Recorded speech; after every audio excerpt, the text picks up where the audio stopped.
आप कर सकते हो, लेकिन कब करोगे? कहा मनुष्य जीतता कब है? मनुष्य जीतता कब है? कहा मान लिया तो हार है और ठान लिया तो जीत है।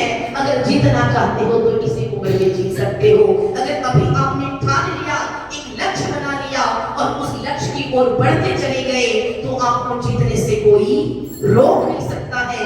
लेकिन इस उम्र में अगर आप में हिम्मत होती तो चाह के भी आप आगे कुछ कर नहीं पाओगे, चाह के भी आप कुछ नहीं कर पाओगे। हमें लगता है कि अगर हम बहुत सुंदर हैं तो हम अपनी सुंदरता से लोगों को आकर्षित कर सकते हैं, लेकिन याद रखना सुंदरता से आकर्षण जो होती है वो थोड़ी देर की होती है। हम थोड़ी देर के लिए अपनी सुंदरता से किसी को आकर्षित कर सकते हैं, हम अपनी सुंदर आवाज से थोड़ी देर के लिए किसी को आकर्षित कर सकते हैं, हम सुंदर कद-काठी से थोड़ी देर के लिए व्यक्ति को आकर्षित कर सकते हैं, हम अपने धन से व्यक्ति को थोड़ी देर के लिए आकर्षित कर सकते हैं, हम अपने विद्या से व्यक्ति को थोड़ी देर के लिए आकर्षित कर सकते हैं, लेकिन हम अपने सुंदर चरित्र से मनुष्य को जीवन भर के लिए अपना जब मैंने प्रभु राम के जीवन को पढ़ा, जब मैंने भगवान राम के जीवन को पढ़ा, मन में विचार आया, अरे राम को जब मैंने पढ़ा तो मन में विचार आया कि रावण के जीवन को भी पढ़ूं। जब मैंने रावण के जीवन को भी पढ़ा तो मैंने समानता देखी। मुझे लगा कि राम शायद अयोध्या के राजा थे, इसलिए दुनिया इनकी पूजा करती है। भगवान राम शायद अयोध्या के राजा थे, दशरथ के पुत्र थे, राजा के पुत्र थे, स्वयं राजा थे, इसलिए दुनिया इनकी पूजा करती थी। मेरे बच्चों, आश्चर्य तो तब हुआ जब मैंने रावण के जीवन को देखा। मैंने देखा अगर राम अयोध्या के राजा थे, अगर राम अयोध्या के राजा थे तो रावण भी स्वर्गमयी लंका का राजा था। मेरी जिज्ञासा बढ़ती चली गई, अरे राम भी राजा थे, रावण भी राजा था, आखिर क्या अंतर था जिसके कारण राम की दुनिया पूजा करती है और रावण को आज भी जलाया जाता है? मेरी जिज्ञासा बढ़ी, मैंने आगे और पढ़ा तो मैंने देखा राम बहुत बड़े विद्वान थे। जब मैंने पढ़ा प्रभु राम के जीवन को तो मैंने देखा राम बहुत बड़े विद्वान थे। आश्चर्य तो तब हुआ जब मैंने रावण को विद्वता को देखा। अगर राम बहुत बड़े विद्वान थे तो रावण भी कोई कम बड़ा विद्वान नहीं था।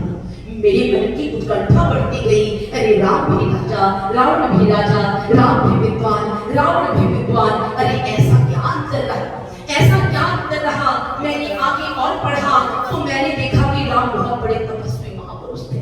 राम ने अपने जीवन में बहुत तपस्या की थी, वर्षों तपस्या की थी। आश्चर्य अगर राम तपस्वी थे तो रावण भी कोई कम बड़ा तपस्वी नहीं था। मन में आश्चर्य बढ़ता चला गया, अरे राम भी विद्वान, रावण भी विद्वान, राम भी राजा, रावण भी राजा, राम भी तपस्वी, रावण भी तपस्वी, अरे कुछ तो अंतर रहा होगा।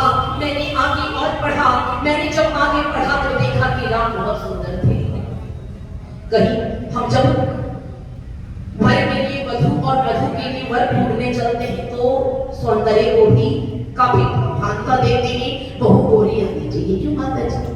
बहु गोरी आनी चाहिए, दामाद गोरा आना चाहिए। मैंने देखा राम जी बहुत सुंदर थे, राम जी दिखने में बहुत सुंदर थे और उनकी सुंदरता को देखना चाहते हो तो जब जनकपुर ब्याहने के लिए गए थे जानकी जी को, जब जनकपुर ब्याहने के लिए जानकी जी को गए थे तो कहते हैं जनकपुर की सारी नारियां टकटकी लगाए देख रही थी कि कितना सुंदर जोड़ी है, कितना सुंदर महापुरुष है।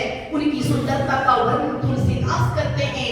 आश्चर्य तो मेरे बच्चों तब हुआ जब मैंने रावण की सुंदरता को देखा।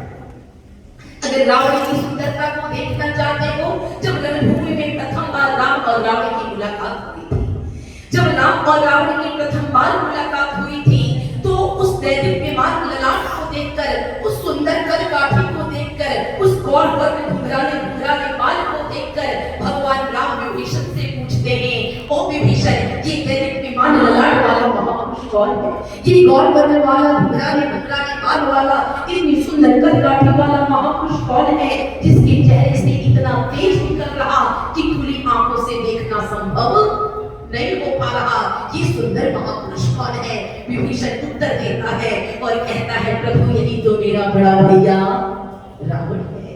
मैंने विचार किया, मन में मेरी पिपासा और बढ़ती चली गई, मेरी जिज्ञासा और बढ़ती बढ़ती चली गई। अरे राम भी राजा, रावण भी राजा, राम भी विद्वान, रावण भी विद्वान, राम भी तपस्वी, रावण भी तपस्वी, राम भी सुंदर, रावण भी सुंदर। आखिर क्या अंतर था जिसके कारण दुनिया ने राम की पूजा की और रावण को आज भी जलाती है?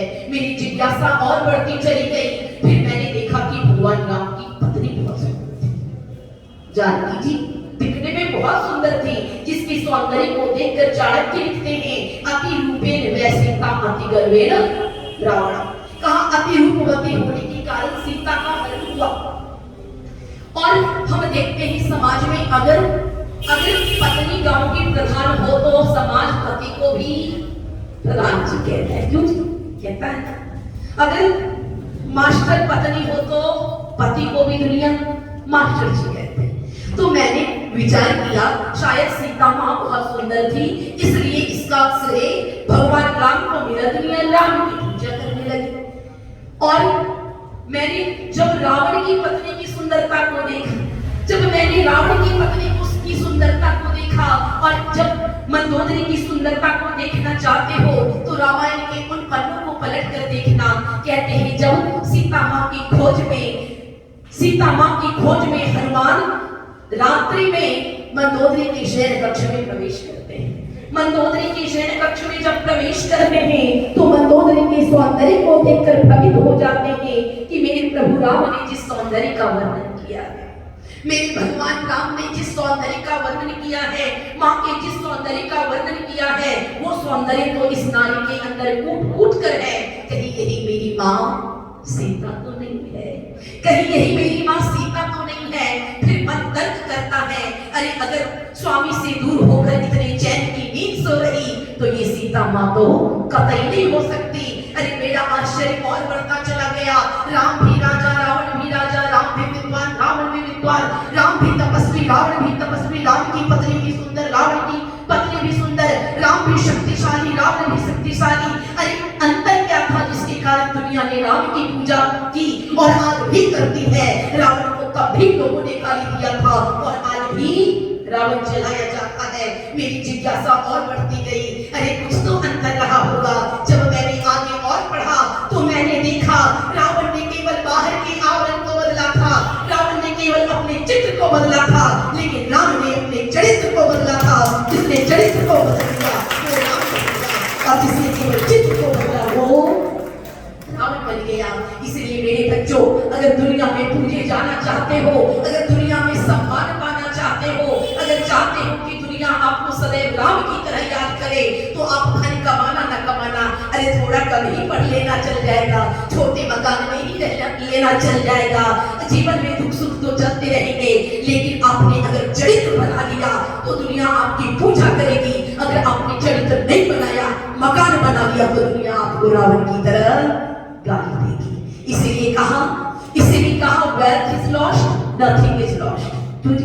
wealth is lost, nothing is lost, health is lost, something is lost, character is lost, everything is lost। कहा धन गया तो कुछ नहीं गया, मेहनत करके आप फिर से धन इकट्ठा कर सकते हो। कहा ताकत गया, स्वास्थ्य गया तो कुछ गया, लेकिन चरित्र गया तो सब कुछ चला गया। इसलिए दुनिया में वही पूजा गया जिसने अपने चरित्र का निर्माण किया, उसकी पूजा दुनिया में कभी नहीं हुई जिसने केवल और केवल अपने चित्र का निर्माण किया, अपने मकान का निर्माण किया। अरे बाहर के आवरण को बदलने से दुनिया हमारी पूजा नहीं करती है, हम पूजनीय नहीं होते। अगर दुनिया में पूजनीय बनना चाहते हो तो आप बाहर के आवरण को बदलने के बजाय अंतःकरण को बदलो। राम ने अंतःकरण को बदला था और रावण ने बाहर के आवरण को बदला था, जिसके कारण दुनिया आज राम की पूजा करती है और रावण को आग भी जलाती है। आप सबों ने ध्यानपूर्वक सुना, दो पंक्ति मेरे साथ मिलकर बोले, फिर मैं अपनी वाणी को विराम देती हूँ।